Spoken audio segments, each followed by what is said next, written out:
Brace yourselves for the ultimate crossover of chemistry and combat. The chemical conductor turned game guru with a degree in chemical engineering and a master's in biotechnology. His real alchemy, though, was turning those skills into gaming gold with over 10,000 hours logged in first person shooter games. Now rocking the role of business development at Ava Labs, he's ensuring a snow capped success on every mountain that their games have to climb. It's the baller of biotech, the chemical commander, the molecular marksman from Avalanche. It's Parker.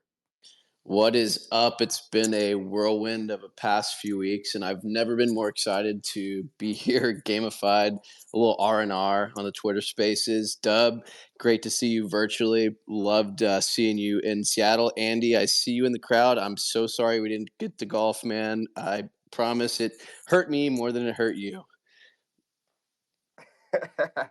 That is indeed a bummer. And whether it's building a sporting goods empire or assembling a tent on your grave, he's pulling off 360s on the slopes and 360 no scopes in Web3, bouncing from Brussels to Brazil this past month. He's been snatching dubs from the jaws of defeat. Welcome to the panels, the sharpshooter of shrapnel, the undisputed king of controllers. The redemption arc continues with Dub. Bro, if you're wondering what peak life looks like, just fucking follow me on Twitter, boys, because this is as good as it gets. I can't freaking wait for STX 3.2. I got games out the wazoo. I'm literally playing like 4 at a time. It's unfreaking believable. Web3 gaming is just freaking thriving. And Parker, it was absolutely a gem to hang out with you in person. Sucks to be Andy. Also wanted to say, Sam, to no surprise to no one, Dub got Employee of the Month for Shrapnel. So just want to give him flowers on a public scale. Hey, congrats, Big Dub. You love to hear it, man. I don't know how you do it, but you're always playing. You really are always playing like 4 games at once. There's a game of Parallel going on. You're playing the Lunatics. You're extracting Sigma, and then there's just this mystery 4th game always happening. Earlier today was Far World with Charlie. You're just like on a Twitter space while also playing. It's crazy, dude. I don't know how you do it. And But traveling from country to country somehow to go to all these conferences. Like, Hey. where does he get the time? It's Maple Story today, and we're going to England on the 30th, boys. Let's freaking go. insane. And I know you're gonna have stayed up for like 3 consecutive days because the Shrapnel STX is happening as well. So you're gonna be on zero sleep, hopping that plane. Somehow the only person with Wi-Fi good enough to actually keep gaming while on a plane as well. Up next, seamlessly syncing strategy with scorching skirmishes. He's transformed the terrain of first-person frontiers, firing up fans and fueling frenzied firefights, guiding this game with the gravitas garnered from governing a grand $100 million budget for Twitch Prime. His marksmanship and marketing is as masterful as a sniper's sight, but beyond the blazes and the barrages at day's dusk, he descends into the delightful duty of a dad, delicately doting on his darling daughter Hazel. Step aside, soldiers, and salute the supreme Shrapnel Commander. It's the FPS phenom, the combat connoisseur representing Shrapnel. It's Tony Farquhar. Oh man, I love being here. Whenever I'm feeling down, this is like my therapy, guys. So thanks for having me up here, Sam. I'm stoked to be here, and big congrats to Dub for Employee of the Month. We got him a rowing machine. For those of you that are curious, and so Dub is going to be getting his sexy on. And big congratulations to Parker. I'm not sure if I couldn't hear him talking, so I wasn't sure if he announced that he's got a congratulatory event that happened. So I guess I won't spill the beans too much. But congrats, Parker. I love you, buddy. Oh, saucy stuff. Congrats, Park, on whatever that is.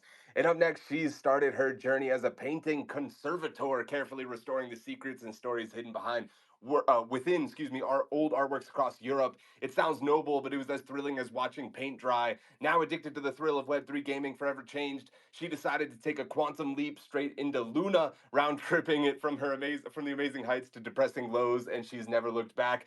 A nomad by choice, she's on a mission to reshape the future of digital creativity and marketing while on the road, representing ZTX and Zepeto, a product with 430 million lifetime users. Holy damn. Welcome to the panel. We got Karma.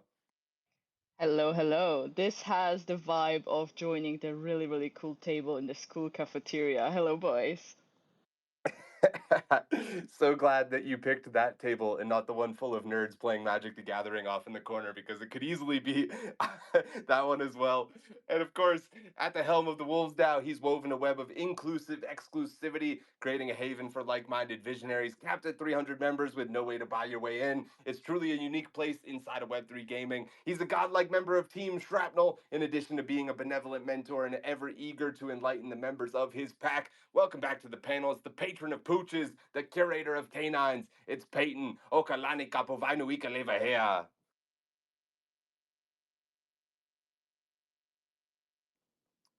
Just kidding. No, it's not. He's dead to all of us. This is my coup for the Wolves DAO. I'll be taking over now. No, just kidding. Peyton, I think you had a connection issue. He'll be back in just a second. Unfortunate timing there. Still love you, buddy. Up next. I just got disconnected from my computer. It was terrible timing. That I'm was super glad to be here. borderline incredible, terrible timing. Up next, this formidable figure has left the firehouse to fan the flames of fortune, setting the financial world ablaze with his fiery flair. This fearless force of fiscal fortitude is the guy who can take and turn a budget into a bonfire and make cash flow like lava. Representing the marketing marvel uptick, it's the mastermind with the Midas touch, the golden god. It's the fantastic, the formidable Jerry Fresco singer. Hey, what's up, guys? Dub, congrats on being Employee of the Month in the rowing machine. And Park, I don't know what we're congratulating you for, but good job. Cool to see the old panel here, killing it, man. Yeah, a lot of throwbacks today. It's great to have you all, man. Up next, he's full throttle into the future at Stardust, forcing us into the fray, not just navigating, but mastering the multiverse of marketing. He's the wizard of wallet sales, the overlord of outreach, the strongman of Stardust. It's Wills. Look, apparently, a requirement of coming up on this panel is that you have to have hobbies and a personality, according to Sam. So I'll be having to get back to you on those next week for the updated intro. But huge congrats to everyone. Everyone, I think everyone's doing great this week. You're all my employees of the month. Amazing. Well, we all get our participation trophy from Wills so we can feel good about the next 2 hours of gamified, well, no matter how it goes. Thank you for that, brother. This legendary leader sculpted the skyline of success, transforming Macau into the shimmering shore of the East. His bold bets and brilliant buffs outshine the savage sphere of casinos, commerce, and competition with poker stars Alibaba and Team Liquid, respectively. Now he's setting his sights on scintillating new sagas with My Angry Yakuza Girlfriend, blending the strange with the sensationally stylish. So strap in with the Titan of Taboo, the founder who cannot be bought, Sinjin.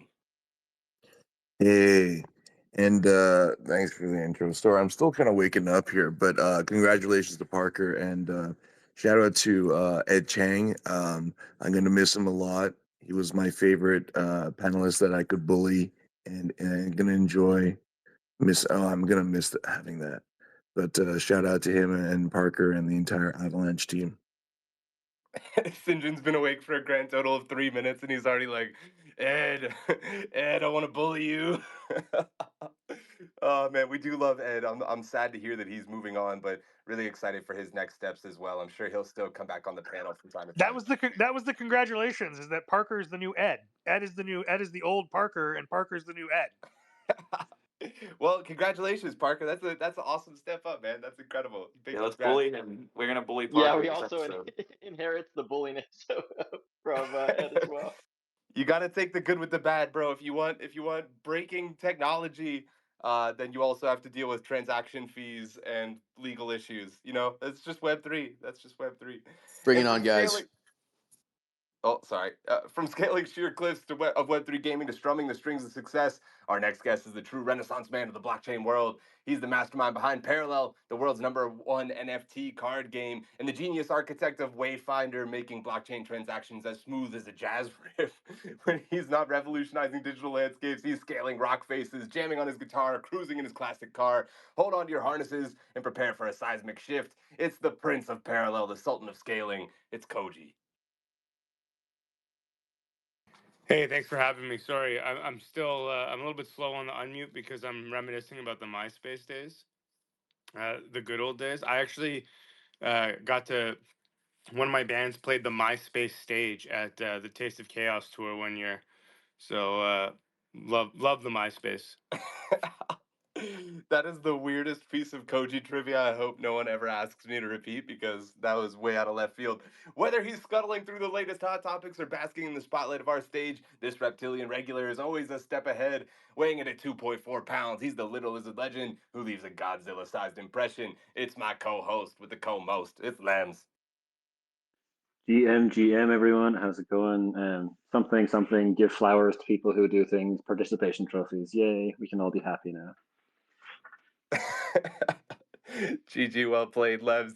And of course, a couple quick sponsored ad reads right before we get into our first topic, which I'm really excited about. Get ready to ride down the coolest, most colossal slope in the blockchain universe with Avalanche, the official blockchain of Gamified. With speed that leaves lightning in the dust and security so tight even a Yeti couldn't break through, it's pretty compelling. But here's the frosty cherry on top. Avalanche is onboarding the biggest names, knowing the masses will follow. Konami, Solo Leveling, Off the Grid, and Maple Story are all building their own subnets. And with RoboKine launching on Elixir, more is sure to follow. I was watching Yellow Panther actually stream Maple Story this morning, which was totally awesome to see the progress that they're making over there. And elsewhere on Avalanche, prepare for a Thunderdome of tactical turmoil where every bullet blazes a trail of triumph. Shrapnel isn't just rewriting the rule book, it's blowing it to bits with the explosive excitement and fiery ferocity. This extraction shooter is a blast of brilliance, demolishing the competition with its unmatched intensity. Plus, it's your portal to a payload of prizes with monthly STXs back on the menu. Pair your gameplay with a Shrap token or an operator to unlock a next level opportunity. Huge thank you to Shrapnel for being the official game of Gamified, which is, of course, powered by Stardust. StarNet is the next generation ad network powering the $100 billion spent per year on user acquisition. Instead of being owned by Google and Facebook, StarNet is owned by games and apps, creating a decentralized and equitable ad tech ecosystem. What's not to love about that if you're in Web3 gaming? Starbase, the first application of the StarNet ecosystem, is the premier missions platform designed for gamers. Play games, complete missions, and earn gems. Starbase is the premier missions platform showcasing the best playable underline bold playable games in Web3. Big thank you to StarNet, Stardust, Starbase, and the stars I'm seeing after having to read all that for being the official infrastructure of Gamified. Love you guys. We're jumping in with bullish or bullshit for the games industry, charging for early access to games. This has become more and more prevalent. AAA game developers have been frustrated by the market's demand for games to stay at $60 upon release as their main price point. As a counter to this, we're seeing more and more deluxe editions of games that have risen in utility and price, with a common utility of getting a head start on other players that just get the regular $60 edition of the game. College Football 2025 is the latest to do it, granting 3 days of early access for pre-orders of the $100 deluxe edition, which 2.2 million people, 2.2 million bought the deluxe edition instead of the regular edition. This also got you early access to closed betas in Diablo 4 if you bought the deluxe edition like 6 months before the game came out. So my question for the panel, is this practice bullish for the games industry because they're finding more unique ways to actually get more money that can fund the development of these AAA games? Or is it bullshit and it's just extractionary and it's forcing people who can't afford it to have a net negative experience compared to those that can? I think Karma had the hand up first. Karma, I'm tagging you in. Yeah, I'm gonna kick it off saying that I actually don't mind. Like, I think out of all the quote unquote extractionary, accusatory, systems that we've seen or are seeing, this is actually a really good compromise because, to be frank, you're just extending the ability to the true fans to dive in earlier. It's not like it's like an requirement. If you don't want to, hey, wait like an additional few days. And if you're like a super fan that's super, excited and you just don't want to wait, like throw your money at whatever you want. I cannot tell you how much money I would be willing to pay for like an early release of a new DLC of The Witcher or anything like that. Like, I don't care. I would throw my entire salary at it because that's how much I love it. And I think I would be excited, not angry at the game for being able to do so, because I'm getting a finished product. It's not like it's like, I'm testing a beta. So I think that's the big difference. Like, I'm getting a finalized, polished product and I'm happy to jump in earlier versus, participation in like unfinished testing runs, which usually go the other way around, where like they are sometimes incentivized. And I think that's fair. Yeah, great take off the bat. Let's send it over to Koji, and then I think Lems was next. I hate to straddle the fence here, but I think it's bullish and bullshit. I mean, I think it's bullish if you're somebody building games. We all know that people have very, very little patience. You know, we see it with like Amazon, you know, same day or overnight shipping or whatever, or like any kind of shipping. People are willing to pay extra to just get it now. No one wants to wait for anything anymore. And so I think that like the idea of making money off of giving somebody something quote unquote early, like clearly it's ready, but they're just going to give people who pay more access before. Uh, Makes a lot of sense if people are willing to pay for it, and it is sort of a as long as it's like premium tiered, I think it's okay. It's sort of like you pay a little extra, you get this. If you want to wait, you don't have to pay as much, which is seems somewhat fair. But it is kind of bullshit from a gamer's perspective, especially when you're talking about like 3 days, you know, like 3 4 days. Like who honestly, who gives a shit? I think we should all learn a little bit more patience. But then the other thing is like I also hate when Baldur's Gate 3 is a great example of a game that was in early access for like a year or something more, probably, I think. And I didn't want to touch it until it was 1.0, because sometimes in those early access games they have to reset your saves, and the idea of starting again in a game like that like makes me want to drive a nail through my head.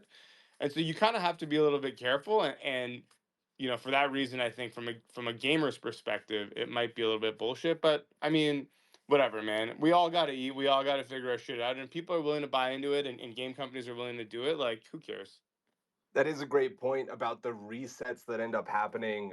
Really unfortunate seeing Shatterline having to reset as well. Kind of off topic, but they're having to fully reset everybody who's been playing for like 2 years because they have to move it off of Steam into the Epic Game Store. Absolutely brutal experience if you've been grinding away there for a while. Lems, tagging you in next. Bullish or bullshit having charging for early access to AAA games?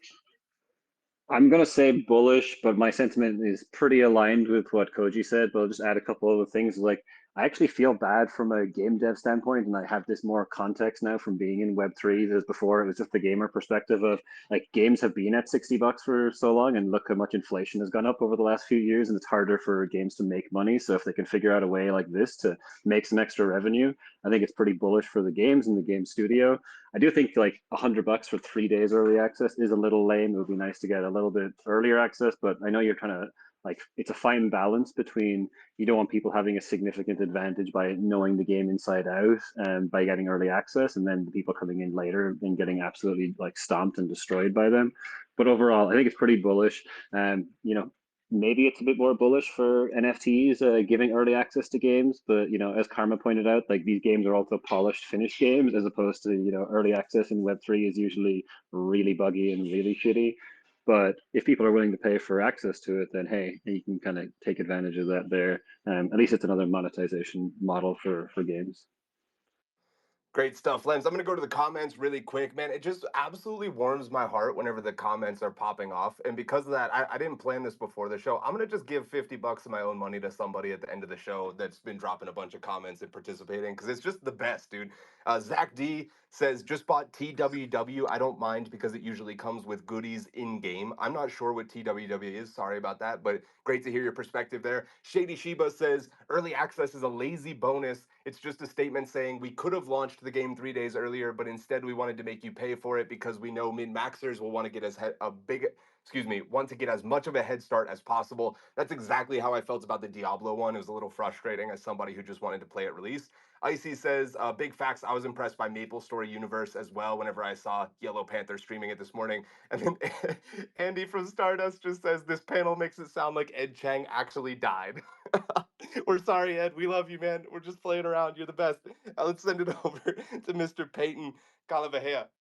Yeah, I was actually gonna kind of do a different take of like a lot of people are like streaming nowadays and making content around days, and it's kind of necessary to buy into those things, and so it's kind of like somewhat necessary if you're a content creator that want to keep up with trends and like stream and want to be on the front page. And I also like just think it's bullshit from like the standpoint of being able to like min max to get ahead of the game that you have. Like it's not fun for new players that just get stomped on. Like I can only imagine like getting into a Call of Duty game or a lobby 5 days during Call of Duty 4 and like not having any of the perks unlocked or anything. I'm just getting stomped day one, even if skill-based matchmaking is a thing. But like that's probably what I would say is bullshit. So yeah, I hate to do what Cody did in terms of straddling the fence, but definitely also get it working for game studios now, how much dev costs it takes to actually put a game out there. So I also understand why devs do it. Quick correction. Zach D says TWW, The War Within, the World of Warcraft expansion that's coming up. And speaking of games that a huge advantage comes out of being early, you can get tons of resources, you can get level advantages, you can get rating advantages, etc., out of being able to do that. Let's send it over to Wills from Stardust. Yeah, I'm going to be one of those line straddlers that we've seen so much of so far on this panel. I think that it is very much bullshit from a people have been saying it's good from a game development perspective, and I totally agree. When game developers are able to make money, that's always a good thing.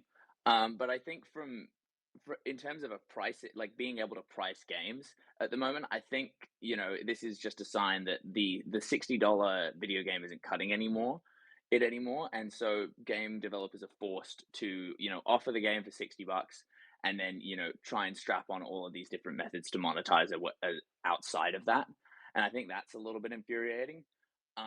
Something I also think is bullshit is like I'm not sure on the specifics of college football, but I know that like Madden and FIFA and Call of Duty and Assassin's Creed, releasing the same game every year for the same $60 price, I think that's bullshit. And I think if people put more effort into, making a $70, $80 game every 3 years, and gamers got more open to more variable pricing options or, long-term investment in a game. Like I'm a big Destiny guy. I'm the pinnacle of shilling out money for the same game over and over and over again. I've probably dropped, more than $1,000 on Destiny, its expansions, etc., over the last 10 years. And I think that, I'm happy about that. And people are willing to pay. And I think that, there needs to be just some market adjustment in terms of, how people are engaging with game prices. You see a lot of $5, $10 games on Steam, but you don't see so many on the PlayStation Store. So I think expanding and making games more accessible at all ends of the pricing spectrum will be good for everyone. I do think that answer probably does lie somewhere in the middle. But Zach in the comments says all I hear is everyone's afraid to pick a side. So is somebody going to take the bait and actually solidify their opinion here? Parker from AVAX, send it over to you. I think it's bullshit.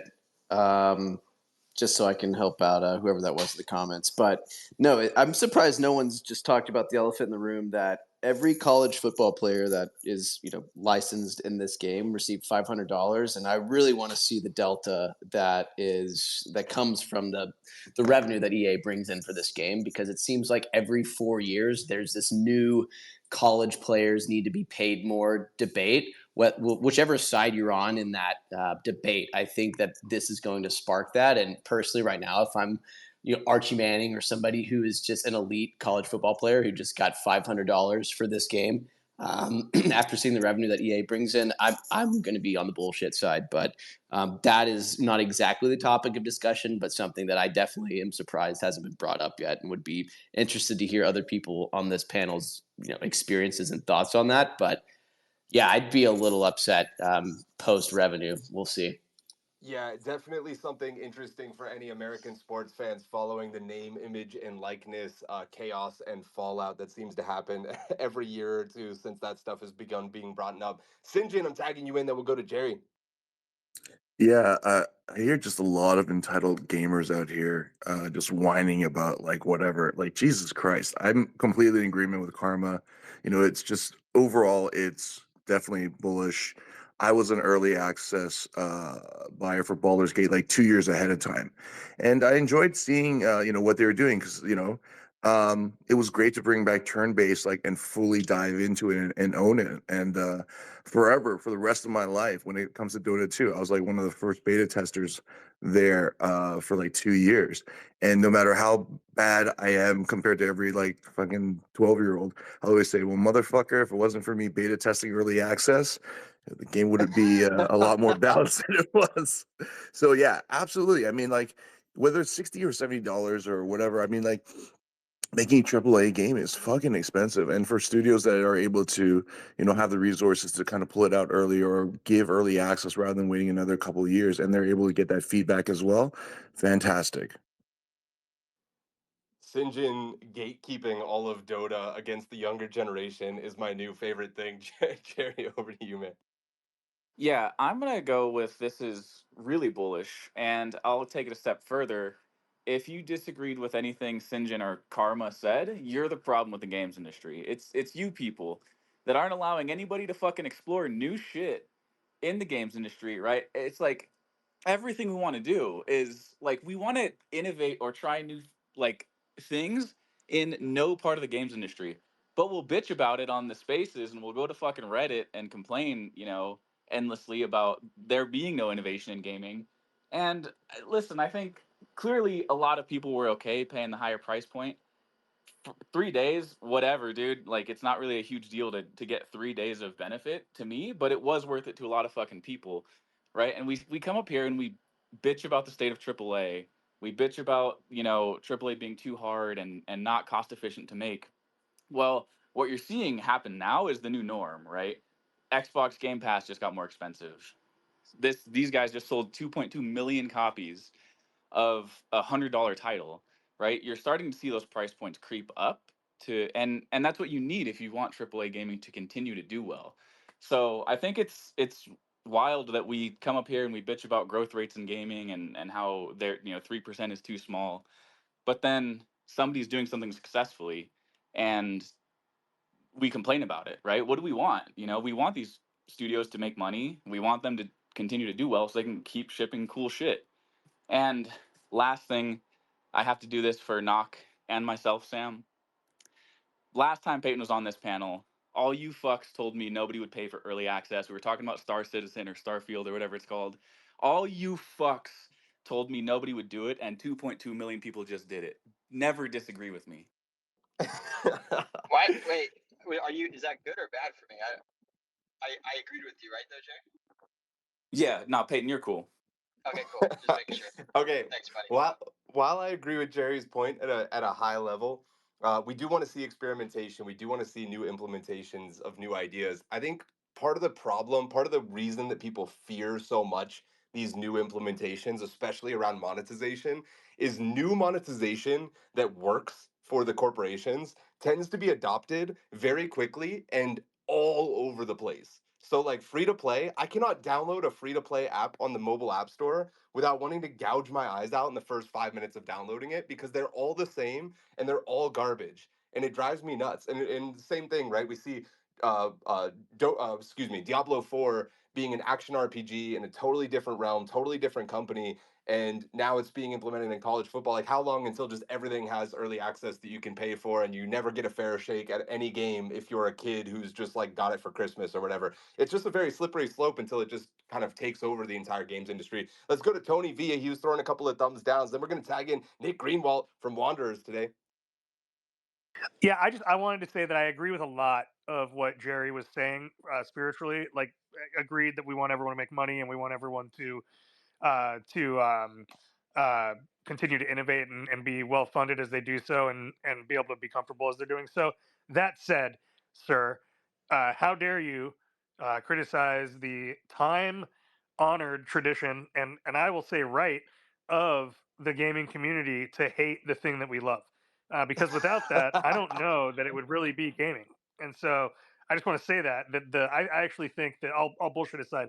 I think that as someone who has long railed against some of the entitlement in the games industry, I do think that having people that love the thing that you're making so much that they can complain with such fervor about it is actually like a good, healthy, and almost required thing for a creative and entertainment driven space. Like I love the way that Koji interacts with his community because you can tell that while he's often a curmudgeon about the changes that he's making and the complaints that are being made, it comes from a place of constantly wanting to hear from the community and making the game better. Yeah, great take there, Tony. Nick, who just announced WanderCoin today. Congratulations on that, by the way. Over to you. Bullish or bullshit charging for early access with AAA games? Well, thank you for the setup. Okay, I had no idea what the question was when I joined, so but thank you for specifying that it's in AAA, because I felt personally attacked because we are charged for early access, to get people in early and to do a lot of like early testing, which I found to be incredibly valuable, and I think that people playing did too. We're not a AAA game though, not even close, to that. So I think about all the recent like early access in AAA that have been, I think, not worth it or disappointing. Like, I had a friend who paid extra to get in Starfield like 72 hours early and then just didn't play beyond that weekend because you just didn't like the game, right? And then you're just kind of stuck with like $100 kind of game sitting in your library that you're not even into, that you paid early for, and you just kind of feel, I guess, foolish about it. So in that case, like, it's bullshit, right? But it's also, it's not really like an unfair thing too, right? It's just this was the offer that was on the table. It's like paying to see a movie in theaters that you didn't like, right? And it's like, damn, this was, $20 and down the drain, and was it worth it? I don't know, but you took a risk on it. And comparing like time spent in games to movies is something that I often do, because I'm like, all right, if I spend $100 on this game, but I put in 10 hours into the game, that's basically $10 an hour for entertainment, which is significantly cheaper than what I'm going to do when I go out 2 hours drinking margaritas tonight, right? That's going to be hundreds of dollars per hour. So I think there's like, people have to have a little bit of realism. Even these triple A games, I mean, they cost a insane amount of money to make, an insane amount of money to market. There are real people who have their livelihoods and their passions into making these games. And so the reality is yeah, you're going to be hit with some like predatory tactics, but that's just another kind of facet of this PvP world that we live in. So I feel like maybe this is a non-answer, but I think it's not bullshit, I guess. That's what I'll end it as, not bullshit. Yeah, fair take. I always do that comparison as well to what is the total dollar amount that I'm spending. And then you have like free games like Dota 2 that Sinjin's probably burned like 5,000 hours on, and it's crazy to do those calculations. I've probably played 3,000 hours of League of Legends, and I own zero skins, which I always feel bad about. I straight up feel guilty. 7,000 hours, bro. 7,000, Jesus Christ. All right, Wills, and then Jerry, and then we're gonna move on from this topic. I just want to like put a hard stand on the point that releasing a game 3 days early is not innovation.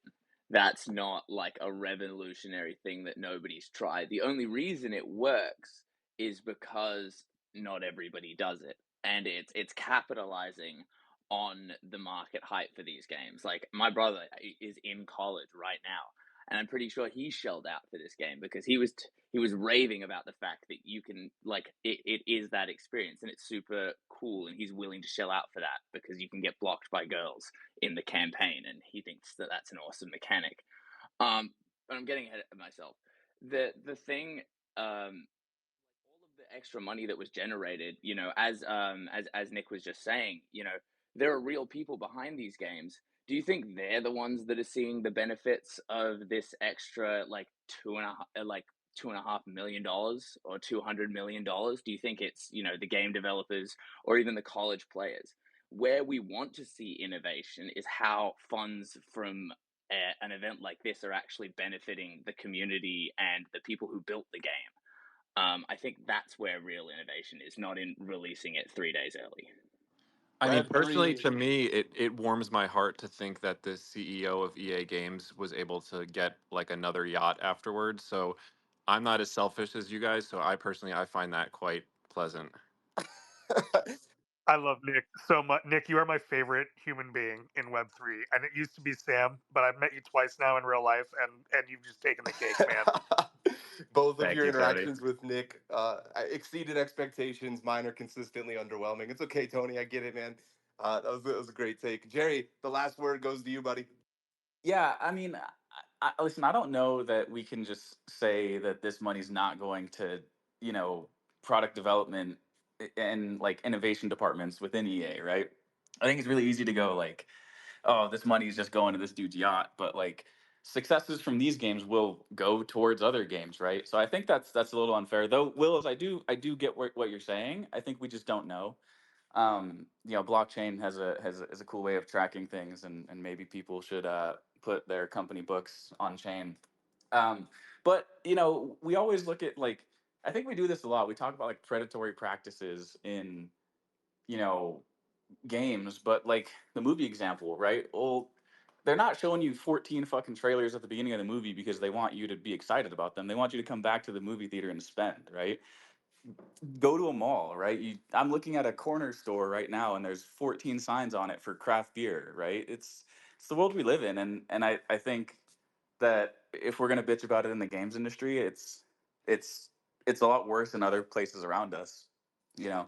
So I don't know why we're so hard on, you know, businesses that are in gaming trying to make money and maximize profits, right? If this was a Web3 team, we'd talk about them being geniuses, but they're not. They're EA, so we're shitting on them. Yes, correct. Which is fair. Fuck that guy. He doesn't need another yacht. Shady Yeah, Andrew Wilson's piece of shit. We don't want to celebrate that That's guy. right. Shady Shiba in the comments says, if we're talking about early access and testing, that's one thing, but early access for launch isn't innovative. It's predatory. It's a predatory method to get money based on people's patience and desire to be better than others, and then puts in parentheses a 72-hour head start. And then he also follows up after Will's comment saying, I might have to be a Stardust Maxi after that take. I appreciate you. Maria from Fableborn, we love Maria, says, I heard this is where one comes to be gamified.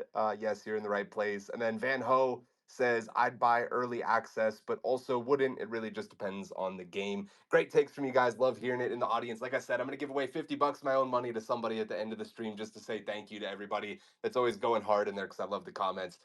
We're moving on, though, to what's the word for 40% of a token supply being airdropped to gamers at TGE. Who could this be about? MAYG is launching their beta that kicks off tomorrow, and they're announcing that 40% of the MAYG token supply is going to be airdropped at TGE to gamers who have played in the various alpha and beta builds. For some context on the token, MAYG will have an uncapped supply and is inflationary by design. The token has various sinks in the game, from being an entry to higher tier rounds with greater rewards and for cosmetics and items that can boost your energy / earning in the game. That comes from Lems, who has played way more and is way more tapped in than me.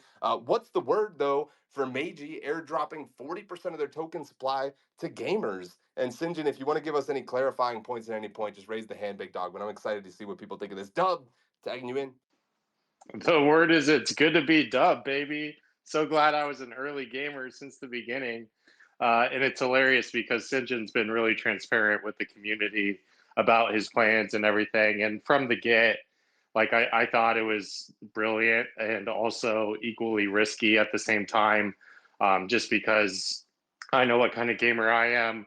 I know why I'm here, why I'm in this space, and where I take opportunities. And I see the gamers next to me being kind of cut from that same cloth. So looking forward to seeing the drop happen. I know Sinjin's going to have a bunch of other sinks and things like these cosmetics getting introduced that I can't wait for personally. So props all around. I think it's ambitious and something that is much needed in the space. And I can't believe someone hasn't like really done something like this yet. In the comments are already pouring in. Justin Lucas says the word is win for MAYG, and Van Ho says Funkle Sinjin. Lems, over to you. All right, my word is Chad, because Sinjin, like, I feel like he doesn't get enough credit for the fact that this was conceptualized over a year ago at this point. Like, before Play to Airdrop was even a meta that we've had in the last few months, he was like, I want the community and the gamers who are here building the game with, like, along the journey to be rewarded the most. He had told people back then, it was basically if you were in the community and you were in the game nights and hanging out in the voice channel, he would tell you, like, hey, I want 40% of the token supply to go to people who play the game. There'll be like different tranches based on like alpha and beta and pre-launch and all this sort of thing. But I want to reward all the players who are playing. And I think it's just like, it's so awesome to see him come up with that idea. And basically it was validated by the market over the last few months when we've seen Play to Airdrop take off. But he stuck to his guns and he's had this in the works the whole time. I do think the mechanics of the token will be a little bit different than what a lot of people expect, because it is an uncapped supply, which is inflationary, which is a bit of a trigger word, I feel like, for some people in this space. But the funny thing is, like, most gaming tokens are inflationary for like 5 years anyway, because you have to wait until all the supply gets unlocked. So really, is it that different than those other things? But yeah, overall, I think really bullish. It'll be really exciting to see how it works. I can't wait to see all the syncs in the game. I think the risk reward being an integral part of their game loop, actually is a really good sync for it because, for example, it's like 2 MAYG to enter the highest tier round, and 5 people enter. You only win 5, so you basically 5 is getting sunk every time you're playing the game. So there's a lot of layers to the MAYG economy that I feel like a lot of people aren't even aware of yet or haven't even realized until they get in and play the game. You love to hear it, man. Maria also chimes in with the word is no wank degen, which is a I don't know if I agree with that one, but it sure is interesting. Koji, over to you. The word is fuck because I clearly haven't played enough. Um, I think it's like a you know uh, for a guy who talks a lot of talk.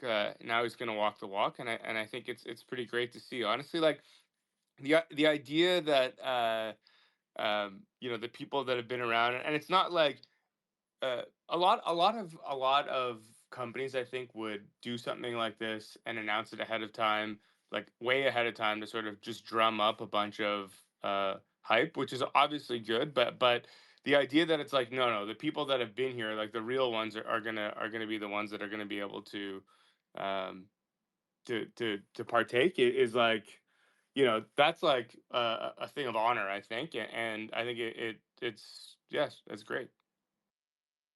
Peyton, over to you. Yeah, just one thing that I think Lem's already touched on that I think doesn't get enough credit is like the inflationary aspect of things and how, inflationary. I feel like blockchain is sometimes synonym for making it limited when that's not necessarily the case in a lot of ways. Smart contracts and in creating inflation, which also creates motion in a lot of ways for people to be able to play the game and then also be rewarded based on that. And actually, in that way, inflation is good. And to be honest, I don't know too much of the tokenomic structure of what Sinjin has done, but something that I've kind of talked about in like 2021 ish around that time, whenever a lot of tokenomics are coming out, and I was like a lot more deeper into it, was like, why don't people just make an inflationary token that is based on like the level of activity within the ecosystem, and it makes it a lot easier where people are rewarded based on their activities and actions, and you're not, I guess. Limited by just kind of like runway or roadmap of like 5 year unlocked time unlocked where you have to compress all of your kind of milestones within that time frame. It's like, well, you can also with an unlimited inflation rate, not unlimited inflation rate, but like having a uncapped supply, you can time your milestones and create inflation that kind of drums up things instead of kind of time based. And I've always thought about companies doing that, so kudos to Sinjin on doing that, having the thought process to do so. Yeah, we'll see how it all unfolds, but at the very least, you have to appreciate him walking the walk, like Koji said, being willing to do something very, very different and sticking to it over a long time horizon, which is extremely hard to do. Jerry, over to you, then we'll hear directly from Sinjin. Yeah, the word is innovator, man, and Sinjin does get enough credit for this. I don't want to jump the show, Sam. I think we might be talking about something else later that Sinjin has been shouting from the fucking rooftops for the longest time, and I don't think the Web3 space ever goes and looks at because Sinjin is so gruff and a grumpy old man sometimes. I don't think people draw the line back to him of thinking like Sinjin has been saying these things for the 2 years that we've all known him. So I'm happy to see this, and I normally happily claim the title as the people's champ on this show, but I'm happy to give that to Sinjin for the week, man. This guy doesn't get enough credit for the shit he does. Oh, you love to hear it. Good vibes all around. Sinjin, let's hear from the man himself. What's the word for 40% of that token supply going to gamers, brother? Yeah, I mean, there's kind of a hook there because it's inflationary, but it's Twitter, so I couldn't do the full announcement of what it is. We're gonna have a Medium post that really clarifies a lot of it, but like people like Lems who have been in the community for a long time and Dub, like they know this because shockingly, our token will be a fully utility gameplay token, which the inflation is based off of actually the gameplay, nothing else. There's no milestones, there's no unlock, there's no bullshit.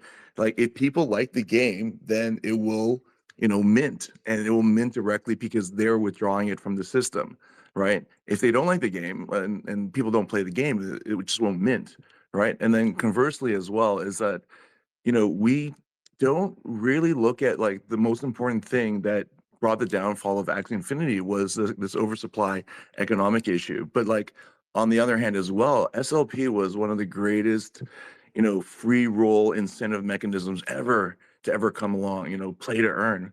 But had they had more time and were able to solve that problem, maybe Ronin would be like completely dominating. Maybe there wouldn't even be a Ronin. Maybe it would just be we would all be playing Axie Infinity and just falling asleep while we play. But still, the economy, if it was able to maintain itself, would have rocked. So like the one thing I always get a little bit grumpy about is that when you create a game, you have to design that game before you start. And it's okay to pivot and all this other stuff that people do, but like when it comes to like game economies or structures, if you're not developing your game with that economy designed already baked in from the very beginning, and if that's 2 years, 3 years, or whatever, the chances of you dealing with the biggest issue that is, potentially your greatest asset, which is your game economy, like you're just gonna fail. Like it's just written in the stars. It's that complicated. So, part of our model has always been that as the game grows and as it's inflationary, so does the burn mechanisms that are, able to scale in line with the play. And the easiest way to say it is just like entry fees, right?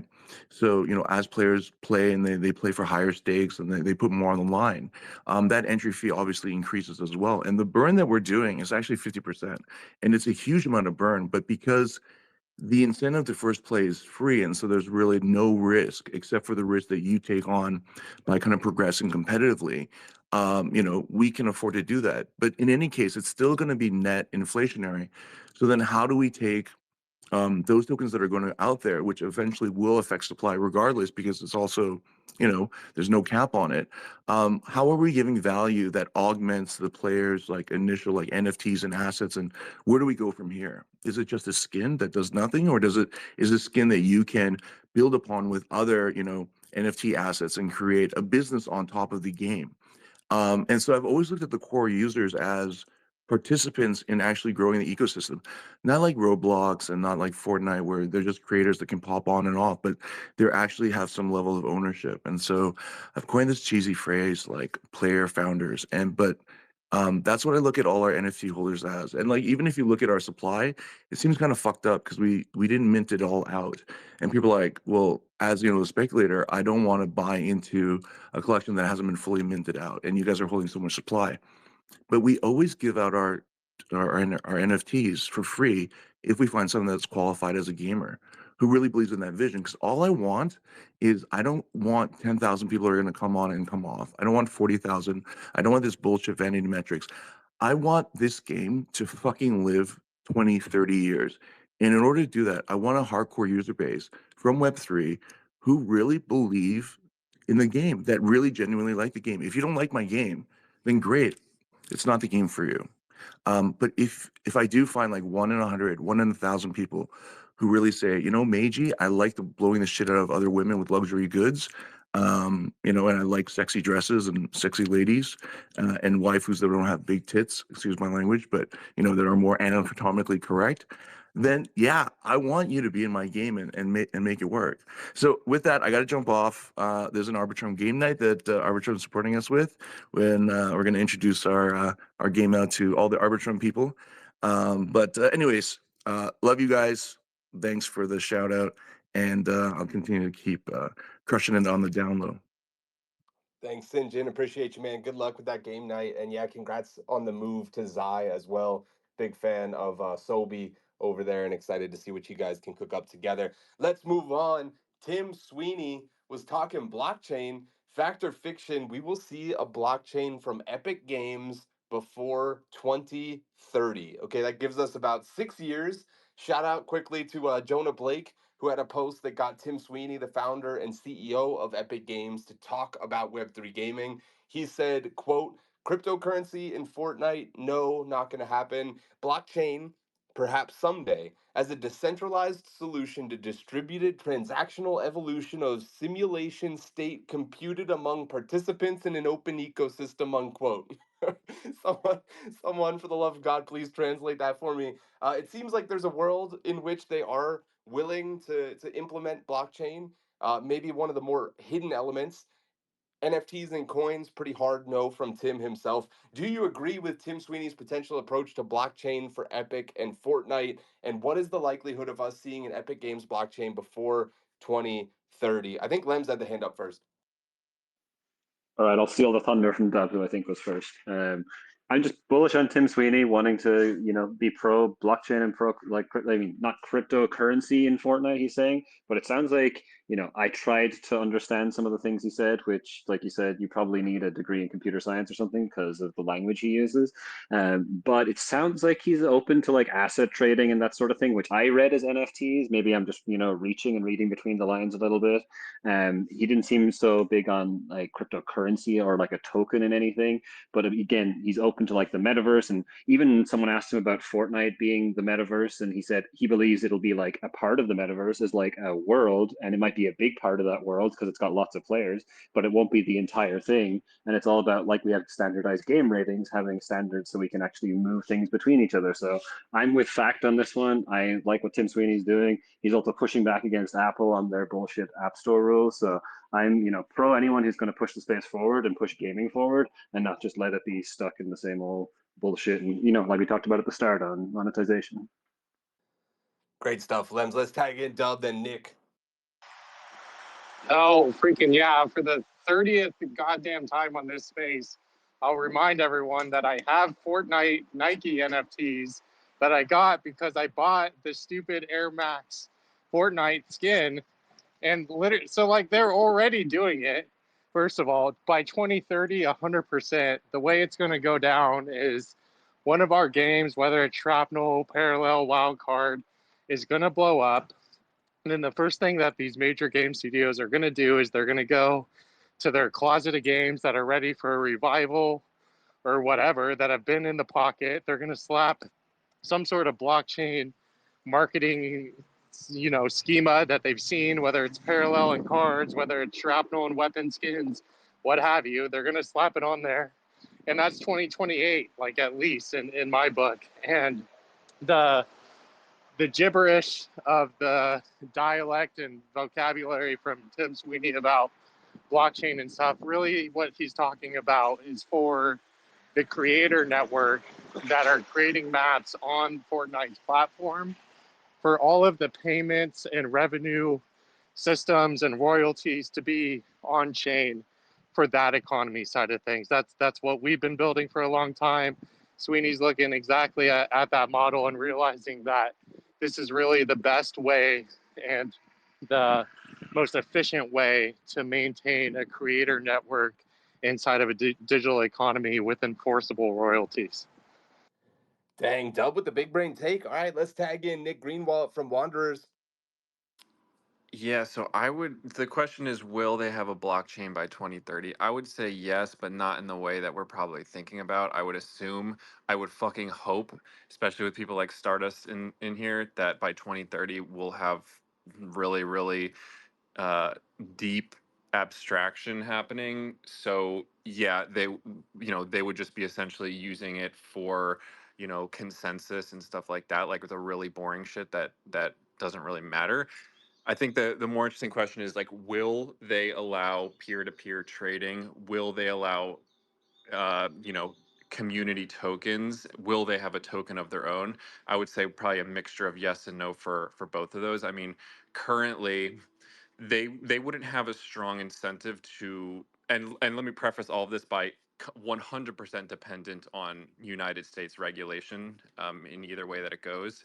For they're in a position where the risks, both legally and every other risk, does not out is not anywhere close to the benefits of them having a closed marketplace where they are receiving 100% of the profits from skins and stuff like that. Where it gets really interesting is where if they want to lean into it for the UEFN stuff and give players a more advanced way to interface with each other, trade with each other, and if they find that it's beneficial for players to actually monetize their own creations using stuff on chain.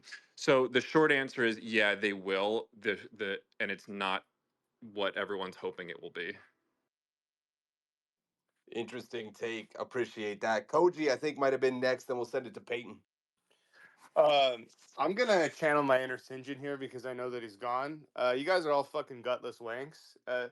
And I'm just so like, who gives a shit? You know, like I'm so tired of these motherfuckers pontificating about nonsense. Like they can talk about blockchain all they want, and then we can kind of like get our dicks hard for a second, and then nothing's gonna happen. Like until one of these fucking guys actually gets off their ass and builds something and actually does it, and then I see it, I'll be like, holy shit, okay, this is it. We've got there. But like this guy's like, yeah, maybe, and then he uses a bunch of big words so we can all scratch our heads and be like, who the fuck knows what this guy's talking about? And some of us are excited, and some of us are like, oh, it's bullshit, whatever. Like, who cares? Build something, and then we'll talk. Otherwise, shut the fuck up. God, I love Koji, dude. He's my goat. Peyton, over to you. Yeah, Koji just channeled into Sinjin 100%. I was like, dude, this is Sinjin talking through Koji's account. I agree with Nick's in terms of that prediction of like 2030. I think there is going to be some implementation, but it's just not going to be something that is strong or any of us kind of really care about. I do think that whenever he was going into it, Lems, that he did say no hardcore to NFTs. Jonah had a follow up conversation with him in the comments, and he pretty much said like, no, we're not going to do NFTs. And going back to like probably what he cares about most is like the actual blockchain implementation of decentralized ledger and consensus, which is like, yeah, not boring. It's infrastructure stuff. But I think what gets interesting is like, you know, the NFTs and token integration of the standard in which that he is talking about, of like possibly like, you know, online like ledger of like our achievements or NFTs that we have. Maybe we can pull that into Fortnite. And I think that's what he's talking about in terms of the standard in which that we all need to kind of, is it the ERC 721 standard? And then are we, that's what we're going to match? Then like, okay, everybody's going to facilitate that. We're going to read this, and then we're going to build a huge infrastructure tech stack on top of that. But you know, there's chain wars and all that stuff. So I do think that it's going to take a bit. But as soon as like we start figuring out things, we get some like mainstream adoption. What I do think that like I've been more bullish on these past few weeks, just trying the games and the fun gameplay loops that I've been playing, is that like, hey, yeah, there's going to be a certain amount of player bases that are quote unquote Web3 gamers that hold a whole bunch of NFTs, that hold a bunch of tokens that are also highly monetizable comparatively to the Web2 counterpart. And people are going to want a cut of that, and will then eventually kind of build out that standard in which that, you know, Epic will adopt or whatever into Fortnite. But again, I was gonna, you know, say it was more bullish, but Koji kind of just told me like, you know, yeah, who does give a crap what Tim Sweeney says, you know? Period. Yeah, fair enough. Canessa is pointing out that Fortnite generated $4.4 billion in revenue. Disney also in 2022 decided to use Matic for an accelerator program. 2023, they bought a stake in Epic Games. And now in 2024, Epic slash Disney is building a quote unquote metaverse. And their Canessa postulates that maybe in 2025, they might use those Matic to be able to use the first tokenized skins in Fortnite. We'll see. We'll see. To Koji's point, maybe we shouldn't even be talking about it, but it is interesting every time they kind of give us the time of day to talk about it, because it's become so stigmatized that unfortunately they can't just have like an open conversation about it and be like, yeah, maybe a coin, because people would absolutely light Epic Games headquarters on fire over that. So unfortunately, they have to speak in prose and use words that nobody understands. Jerry, over to you. Yeah, I'm glad you guys also didn't understand what he said in that, because I read that and I was like, I don't even know what the fuck is happening right now. Yo, Jerry, low key, I had to run it to ChatGPT like 5 different times. I Yeah, started dude. off at ninth grade level. I said like, yo, explain to me like a 5-year-old. Yeah, we progressively worked our way backwards. Yeah, thank you guys. Smooth brains over here. Jesus. Indeed. But I would like to, Sam, if I may, go back to a moment we had earlier where we discovered I was yet again right about something that I said on this panel. And just want that to be top of mind for everybody. And the question is, will Epic have a blockchain by 2030?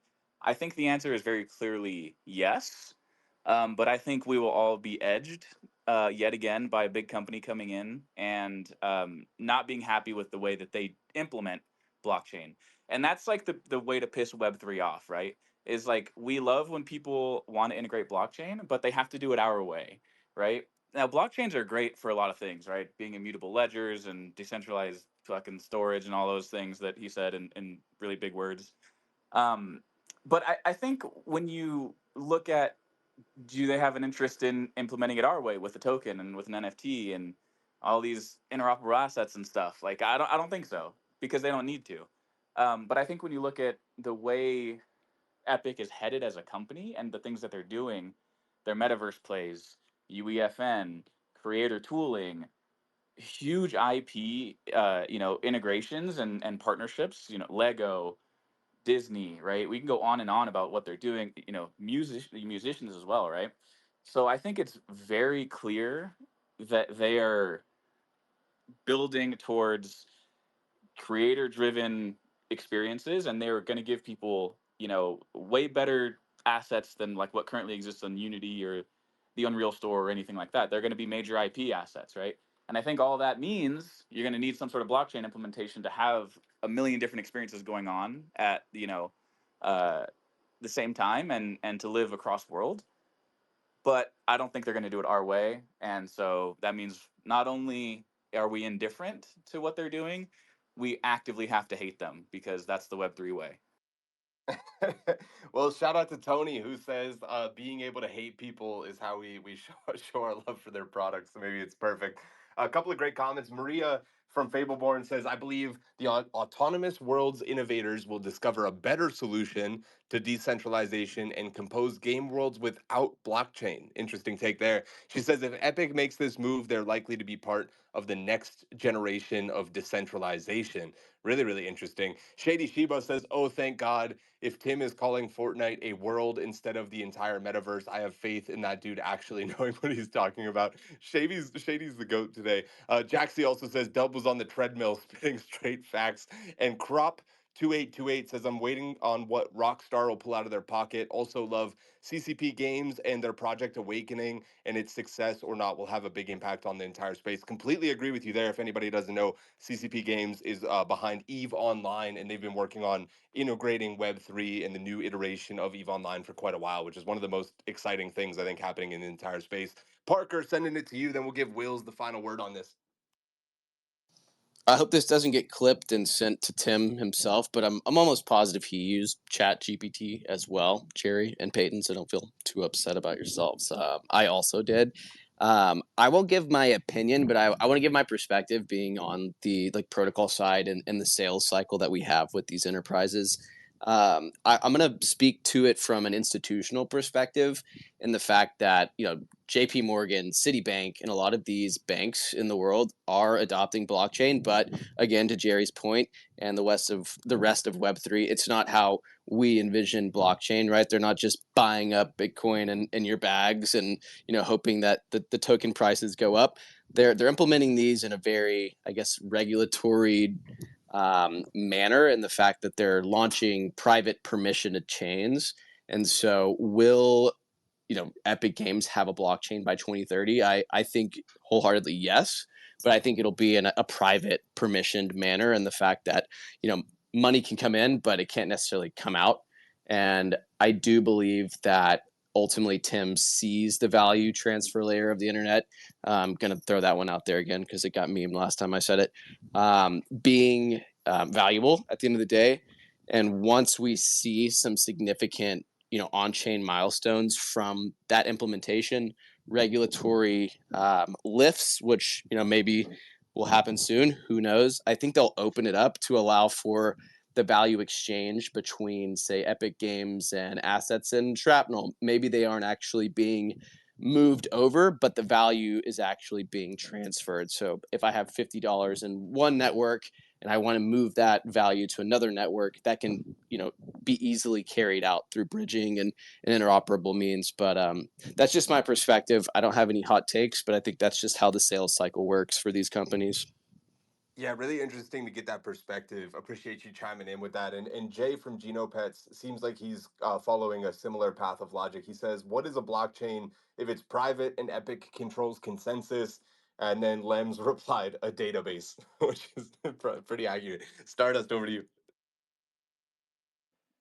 Yeah, I think Parker kind of took the words straight out of my mouth. I think that we're all here. We know that the technology exists and the abstraction exists. To speak for Stardust on that front, we can offer these kind of Web 2 like experience. That's not what's holding people like Sweeney back from adopting these technologies. It's to sort of Parker's last point, the question of whether they even want value transfer between these games. Because currently, Fortnite holds an absolute monopoly over all of the value in the Fortnite ecosystem. They don't want to change anything unless they know for a fact that it's going to make them more money than before. We were shitting on people for not reveling in the kind of predatory practices of EA, releasing a game 3 days early to make $202 million.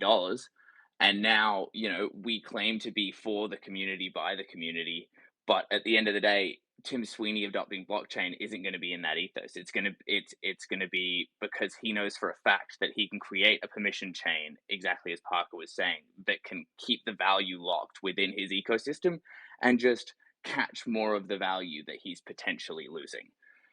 So I think that, like, if we can prove for a fact that Fortnite will make more money, then yeah, they'll make a blockchain. But otherwise, I don't see it being likely. Parker with the hand up. I'll give you a quick rebuttal, then we'll move on. Yeah, no rebuttal. Just wanted to speak towards the database versus blockchain kind of debacle.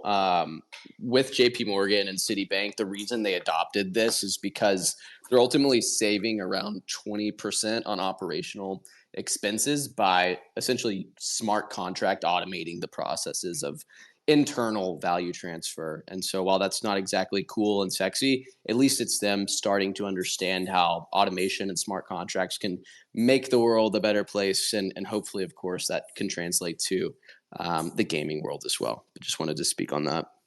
Appreciate it, boys. Great stuff on that topic. And let's allocate a moment to applaud the almighty Avalanche, the official blockchain of Gamified. Avalanche isn't just flexing its muscles with speed and security, it's bench pressing all of Web3 gaming by bringing T1 Esports and the legend himself, Faker, into Web3 gaming. But wait, there's another ace up their sleeves. When Fableborn launched its P2A campaign and absolutely dominated the landscape over the last couple of weeks, whether you're aiming for adventure or architecting new strategies, Avalanche is the agile engine accelerating Web3 gaming. Thank you to them for being our official chain of Gamified. You love to hear it. And it's time to dive headfirst into the chaotic carnival known as Shrapnel. Imagine an extraction shooter so intense it makes a shot of Jägermeister look like a glass of water. Shrapnel's your golden ticket to the ultimate gaming glory. Enlist today, earn medal, team up with Moku, and let your strategies light up the screen like a Vegas marquee. Huge thank you to Shrapnel, the official game of Gamified. STX 2 or 3.2, excuse me, happening tomorrow. So if you haven't gotten a chance to jump in yet,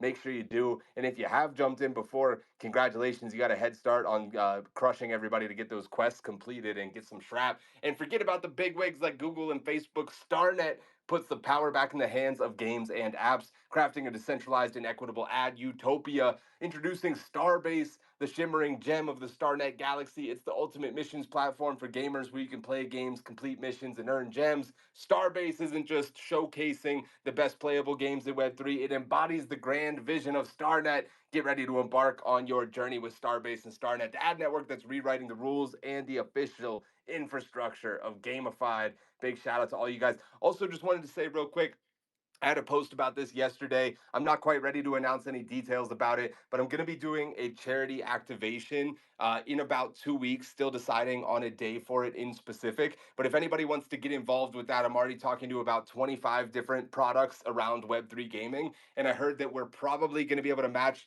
quite a large amount of donations. So if anybody wants to jump in and make sure that we can make the most out of matching that stuff, it's going to be for a really great children's charity. And I'm super, super excited to be able to give back to the space that's given me so much. So without further ado, oh, Tony, I see the hand is up. I'll throw it to you real quick, then we'll jump into the next topic, brother. I just heard that you were shouting out my boys over at Stardust, and I was laying here listening and hanging out, and I'm in Andy's Space Dust Cabal chat, and I just named a star after Andy. It's called Andy's Stardust Space Starbase. So I'm going to share it with him in the group chat soon. I just thought I'd share that with everyone. rolls right off the tongue, so easily spoken. I'm sure it'll stick. We're moving on. P2P2E.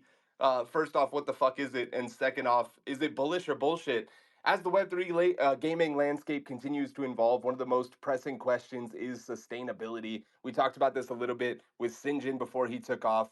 How do you create game economies that are robust and don't fizzle out after a few weeks, especially whenever play to earn has seemingly showed that that's not possible, and it sort of still remains to be seen whether or not play to airdrop is capable of achieving that. Enter P2P2E, pay to play to earn. This theory has been popularized recently by Hunter Solaire and Spark C of the Wolves DAO. Big shout out to both of those guys. Pixels is a pretty good example now that they've introduced their VIP pass that offers various in game benefits from additional inventory space to increased energy for daily tasks. And VIP holders also get access to a larger token pool, which is crucial for creating a balanced and sustainable game economy, according to them. This approach can address issues like bots and multi-account accounting, with the key being that it is more beneficial to progress one character to like a higher level rather than doing the bare minimum with multiple VIP passes across multiple accounts. What do you think of this solution? And can pay to play to earn pave the way to more sustainable economies in Web3 gaming, and how might it shape the future of the industry? I'm going to send it over to Koji first because I actually think they have a similar thing going on with the way that you can earn by virtue of having their cards. Koji, over to you. Yeah, I was gonna say that parallel structured such that you have to own some of the NFTs in order to earn emissions when you play the game, and in fact, it's scaled upon how many of your total deck are NFTs.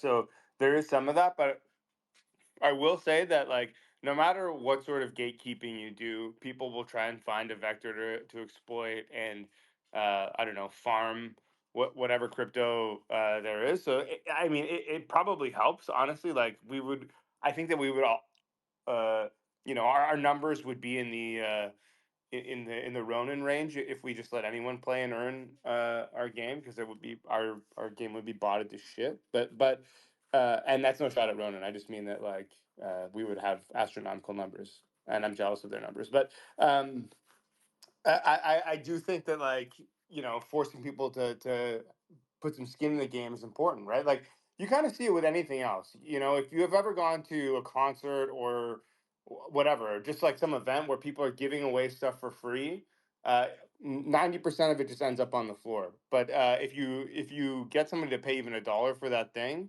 they're gonna hold on to it. They're gonna check it out. They're gonna listen. They're gonna whatever. So like having some buy-in from the user before you're like, here's a bunch of free money, like that makes a lot of sense. I don't know that anyone sort of really nailed the system just yet, but yeah, the idea of having getting a taste for free but having to pay in order to be part of the earning system makes sense. It also like is a way of potentially like replenishing your pools and doing a bunch of stuff so that players can continue to earn. So it just I don't know, it makes a lot of sense to me. I can't imagine doing it any other way. Let me put it that way. Shady Shiba asks a question that I do think there's an answer to. I'll let you guys provide it instead of me. He says, wouldn't P2P2E be pointless unless you earned more than you paid in to get access to it? Thereby, it just extends the time until it becomes an extractionary economy. But in the end, it would Well, still become one, would it not? let me address that for a second, because I think that there's before we move on. Sorry, I know that like other people want to talk, but I think that like there's an important distinction to be made here. Like these are games. We're talking about making games. We're not talking about jobs. Like if you want to earn a living doing something, get a real fucking job. Don't play parallel or any of these other games. you know like it should be a benefit of like, hey, I'm doing the thing that I enjoy and I'm getting something out of it, like I'm getting rewarded for being good at it or for playing long hours or doing whatever. But like if your goal is to just like get money out of it, then I think you're looking at it wrong. And the idea of having to pay for a game, like, makes sense to me. Even the great free to play ones. Like I'm a huge fan of Dark and Darker. right? And like the free version of that game, you can get one character, it's kind of limited, whatever. But if you want like the full experience, you have to give them some money. And why should Web3 games be any different? Especially if you're thinking that I can get something out of it, right? Like, why not give these companies money? Because like it costs something to make games and pay employees and do all the other stuff that companies like us have to do. So like I wouldn't just look at it as like, well, I'm only paying to get money out of this game. Like if that's how you're looking at it, like you go play a different game. Yeah, fair point. Let's go over to Dub. I got 3 fuck yous to Koji right off the rip on that one. First one for taking all my talking points. Second one, I will get my dream like mansion in Tahoe off of all my parallel winnings, whether you like it or not, sir. And the third one, just make Cathari OP again, please. Thank you. But for me, like really, I just look at this whole thing as like, oh my God, thank God someone's finally putting a name on the thing that we're doing, because I guess we didn't have a name for it before. And I look at this whole thing as just gamified casinos. Like no casino in the world that I know of is just going to let you run their high stakes slot machine for free. Like why would a real money game do the same thing? It's an obvious one for like sustainable economies and all that kind of stuff. So yeah, I had a lot more talking points, but I look back at the first fuck you to Koji on taking all my thunder. Let the record show that Dub compared our games to casinos, not me. So if any government employees are listening, Parallel, not a casino. How did I get here? Who are you people? Not financial advice. Anything you hear today, of course, is not financial advice. If you need financial advice, consult a financial advisor in your region or locale. Peyton, over to you. Yo, thank you. I think also we've seen this play out in NFTs as well. I feel like this cycle has been pretty much tokens, but just repeat a lot of lessons learned we probably learned in NFTs. And like free NFT mints has like not performed relatively well for people that actually like paid for it. At least the floor price has. And then like builders feel as if like if we gave it to you for free, then like it's totally fine. But you give it to somebody for free, they flip it for like 0.2 ETH, and now somebody else just got into your collection for 0.2 ETH. Now you have the responsibility to give you that much value. There's a whole bunch of like things in there. And I also do think that like this, I don't know the acronym. That's a very like we probably need a different name for that if it does end up sticking around for longer than like a month. But I do think that there is like some type of value that can be maintained of like how valuable is a player like 90 days into parallel, right? Versus 100 days into parallel. They don't have to go through tutorials again or whatever. So why not reward that member to be a person that's queuing into your ecosystem more often than somebody like me that goes in and I hear OP Cathari and I'm like on 2 metas before, right?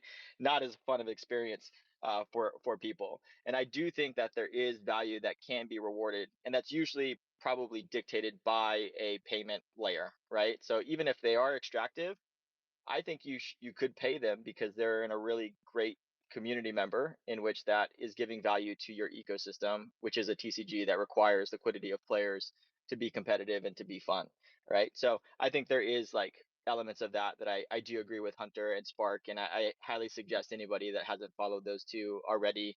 They've been putting their thinking caps a lot, I think, in the kind of downturn. They've really been trying to figure out. They have a good balance of degenism and also gaming that I think is always a very good read, even though you might not agree with it, but often I do.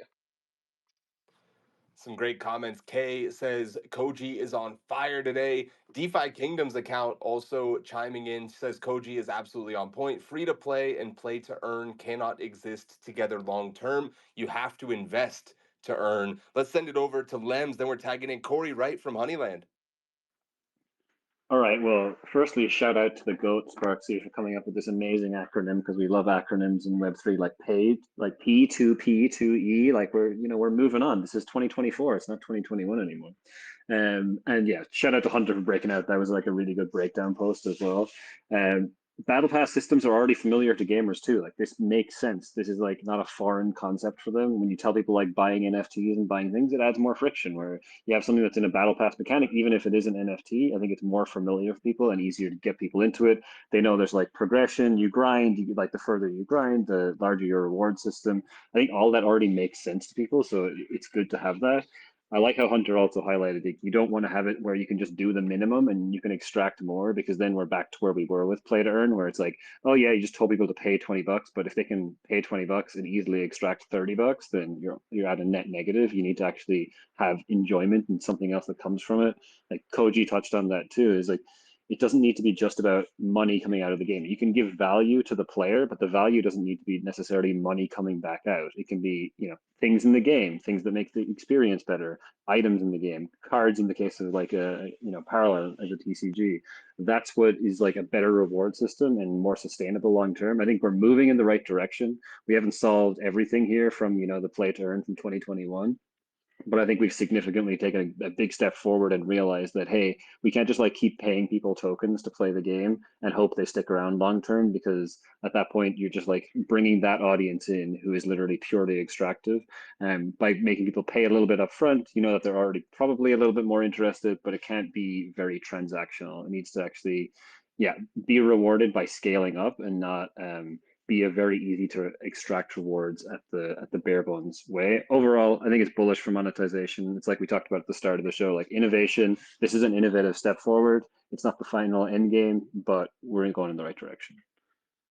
Great stuff, Lems. Corey from Honeyland, great to have you, man. Thanks for coming up. Your thoughts on P2P2E, play to or pay to play to earn. Yes, we do need a better acronym, but that's where we're at right now. Yeah, we'll find a better acronym. I think, remember 2 years ago when everybody, all of us founders were coming in and we're saying like, hey, we've got a Web3 game, but we're building a game that's fun first, which is what Web2 games are, right? They're fun first. There's no financial incentive. It's the progression and the emotional challenge of getting from one place to another. And I think that if you build a Web3 game that truly is fun first, some people may want to just play in a free to play environment so they can play the game without necessarily having to earn some sort of financial reward. And so I do think we can have free to play and play to earn exist in the same like ecosystem. It takes really, really smart and healthy game design, but I think that can happen. And you say, listen, if you want to be able to actually have some sort of financial incentive, not just kind of the fun of the gameplay and the experience, then maybe there is something required, whether that's an NFT like Koji talked about, that the more NFTs you have, the more you can earn, whether it's a battle pass or a season pass. And then I think the other problem that starts to solve is the multi accounts and the bots, which is a major challenge whenever you offer financial incentives. And so I think the idea of kind of concentrating all the energy or XP or VIP or whatever it is into a single account, where if spreading out 100 XP over 10 accounts is far less advantageous than putting 1,000 XP into a single account. And if we can start to find mechanics like this, and by the way, we've been doing this with staking for a while, right? Like if you stake whatever token you have for 1 month, you get 1x multiplier. If you stake it for a year, you get 6x multipliers. And so it is kind of a play to win type of thing, right? If you pay to win, the more you have, the longer you want to stake it for. But it's helping the ecosystem, and I think that's the other thing that needs to be accounted for, is that the ecosystem can get healthier when more tokens are moving into sinks, when the game design can account for more thoughtful burns of how tokens are coming in, but strengthening the entire ecosystem as whales are starting to spend into it. There's a lot more that you can do, and so I love this idea. I think it opens up a lot more things that you can do. And at the end of the day, people who are spending the most amount of money are helping everybody out in the ecosystem. They're the ones who are creating the buy pressure instead of the sell pressure. And you're right, at some point that can become extractive, but you just need to make sure as a game developer or publisher that you're bringing in more players every day than you're losing every day, and that liquidity will be flowing in at the same rate or faster than it's coming out. Corey just gonna come out of the blue and drop the mic on us. Awesome stuff, man. You love to hear it. Great takes. We're gonna move on from that topic, but again, big shout out to Sparksy and Hunter Solaire for sort of giving us the language and the insights via threads and stuff to kind of explore what might be the next step. And it's always amazing to me whenever we don't really have terminology for these kinds of systems, and then somebody gives it a term, and then we realize, oh wait, we're actually, a lot of the best players are already doing this. We just haven't really had the framework to talk about it. We've been calling it play to earn or whatever, but actually there's a more nuanced system underneath it that we've been kind of ignoring. So really, really cool. Big shout out to those guys. Our last topic for the day.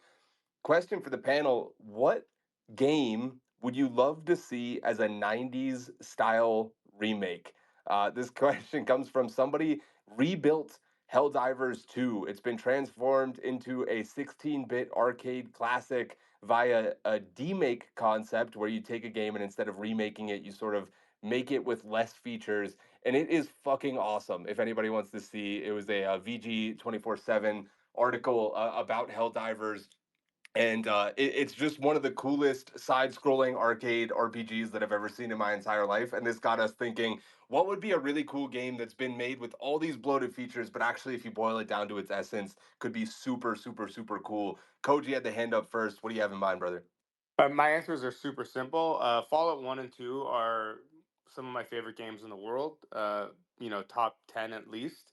So just give me the other Fallout games, especially New Vegas, in the style of Fallout 1 and 2, the isometric RPG, like give it the Baldur's Gate treatment. You can 90ify it, you can give me the sprites and all that stuff, but like do that for me and I'll play those games forever. I tried to go back to New Vegas, and I just couldn't do it. It's unplayable in its current state.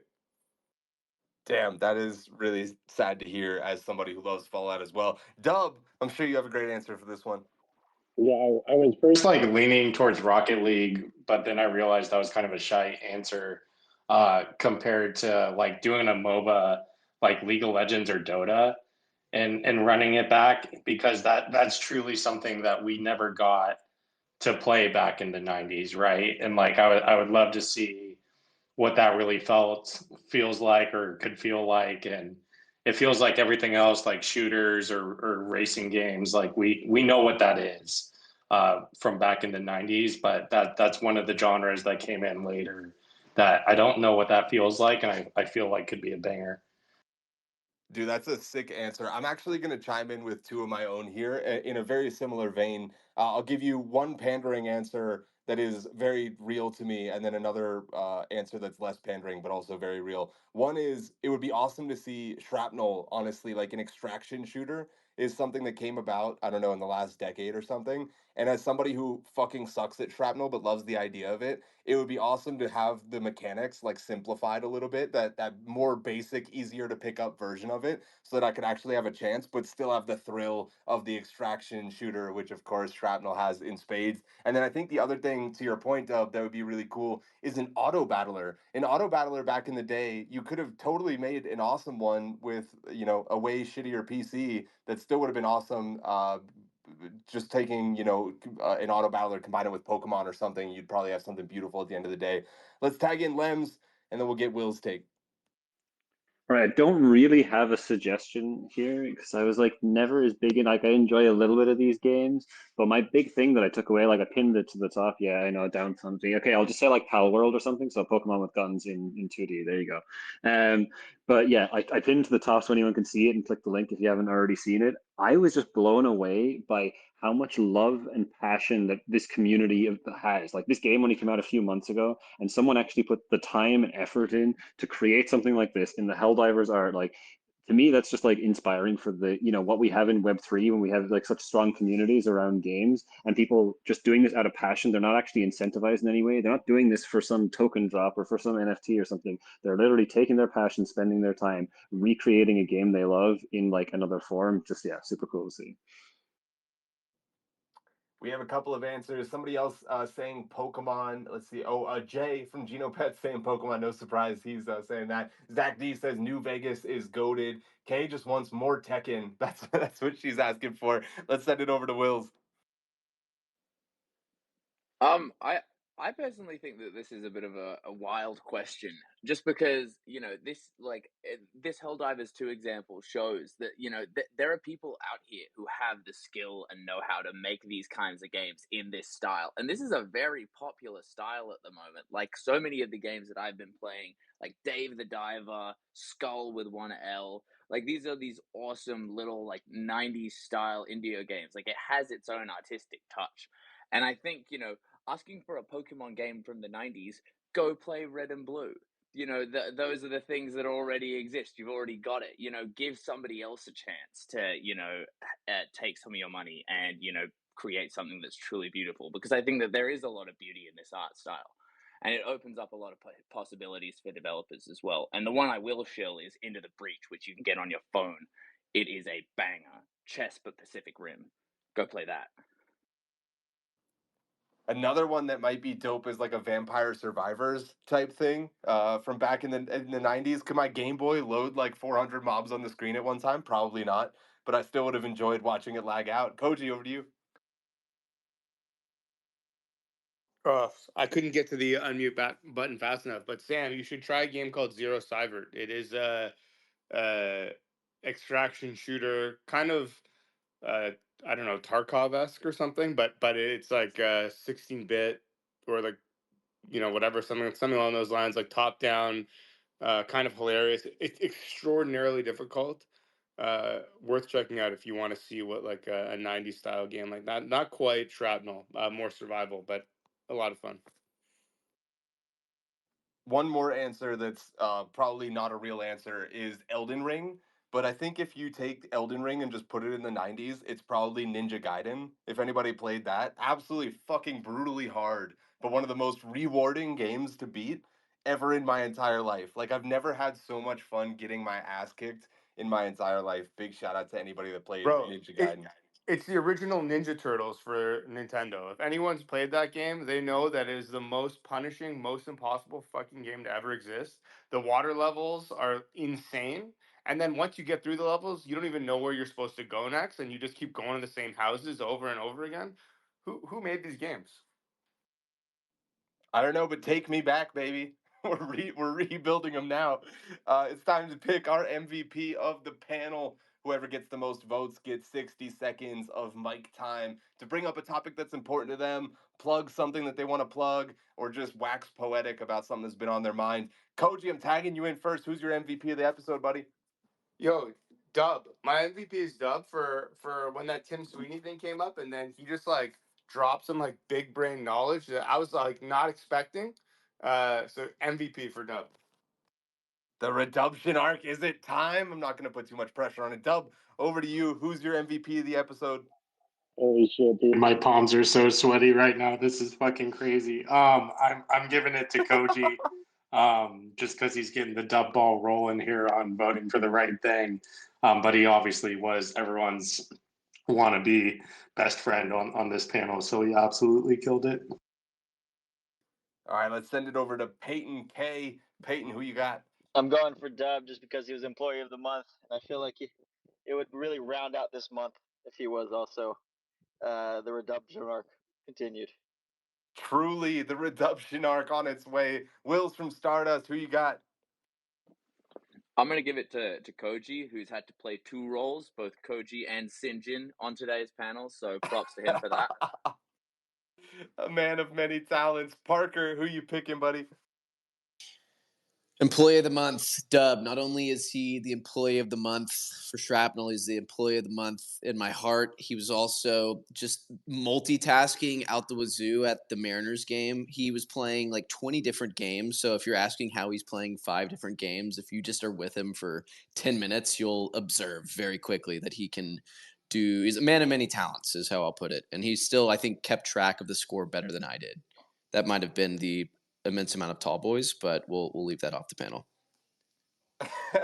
Dub with 3 votes, Koji with 2. Jerry, who you got for MVP? Wait, doesn't Koji have 3 also? No. Okay. Well, he has 3 now. I don't know if you baited me or if that was just you saving face because you can't do math, but I'm pretty sure it was the latter. Tony, over to you.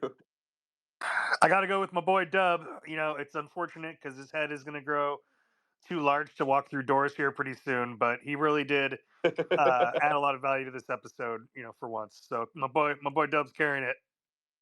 He did indeed. All right, Lems with the final vote. Lems, who you got, buddy? I love how Tony also said for once on that. Just good job, Tony. I'm with Wills though. Wills nailed it. Like Koji channeled his inner Sinjin, walked out the door, and then Koji's like, "Hold my beer. I will like channel Sinjin and rip on Tim Sweeney." So I think that makes it a tiebreaker, right? Like, what are we going to do now, Sam? You going to be the decider? Well, if I'm the decider, I'm giving it to the redemption arc. Let's give it to Dub. Dub, you got 60 seconds. Congratulations on your first MVP. I love to see it. What you want Holy to talk shit. about? Perfect timing because I just got a new hat that has like 3 more levels of my head allowed to get bigger. I almost actually posted a selfie on the Shrapnel account just now with it and realized I was on the wrong account for selfies. But God, I want to thank my mom and my grandma first. They're the rocks of my life. They come to every stream. They're always enjoying it immensely. And big thanks to Shrapnel as well. Obviously I wouldn't be here if it wouldn't have been for Tony and Saigo picking me up when I needed it the most. So absolutely, it's been an honor being here. I just love Web3 gaming, guys, and it's inevitable. So that's it. That's all. Let's have a great freaking week. We love you right back, brother. Always great to have you, man. Your enthusiasm is something that I look forward to every single time. And now I get to look forward to that big old brain, too, which is even better. As we close out another epic episode of Gamified, let's throw a snowball sized shout out to the colossal force of nature called Avalanche. Avalanche is not just any blockchain, it's a cataclysmic cascade of cutting edge technology, the summit of speed and scalability. This is where gaming legends are forged, with titans like Konami, Solo Leveling, Off the Grid, and MapleStory all sculpting their own chains on this unstoppable platform. And the avalanche of excitement continues with Robo Kaiden now available on Elixir, plus console release is coming soon. Thank you to Avalanche for being the official blockchain of Gamified all 2024. And reload, regroup, and rally round as we salute Shrapnel, the strategic superstar spearheading the pulse of Web3 gaming. They are the architects of your arenas and the guardians of your gameplay, our sponsors, the official game of Gamified. If you're looking to get involved, there's no time like the present. Shrapnel continues to add more opportunities to engage, earn, and be rewarded. Jump into the Discord and learn more about their quests, the Lunatics, Metal, Mercury, and ecosystem rewards. Everywhere you turn, they've got more stuff going on. And before we bid adieu, let's illuminate the cosmos with StarNet, the stellar ad network that's reimagining the $100 billion spent annually on user acquisition. Forget the corporate constellations of Google and Facebook. StarNet lets games and apps shine bright, creating a decentralized and fair ad tech galaxy. And now brace yourselves for Starbase, the shimmering starship in the StarNet universe. It's the ultimate missions platform for gamers where you can play, complete challenges, and earn gems. Speaking of, you can also play Shrapnel on there starting tomorrow, so get into that. Starbase doesn't just spotlight the best playable games in Web3, it embodies StarNet's grand galactic vision. So join the revolution with Starbase and StarNet, the ad network that's truly out of this world, and our official infrastructure of Gamified. Love you guys. And of course, our illustrious panel that we couldn't do this without. I also said I was going to give away $50 of my own money. I don't think there's anybody I could give it to except for Shady Shiba. Every single question giving us actual thoughtful feedback that we were able to build off of and have a more dynamic discussion because of it. Appreciate you taking the time so much. And for everybody else that contributed to the over 100 comments and all the retweets, etc., man, thank you. It really just means the world to us. So I can't wait to run it back next week. And of course, our panel, Peyton Calavajea, jumping in at the last minute. Appreciate you, man. The whole Shrapnel team. We had Tony V, we had Dub.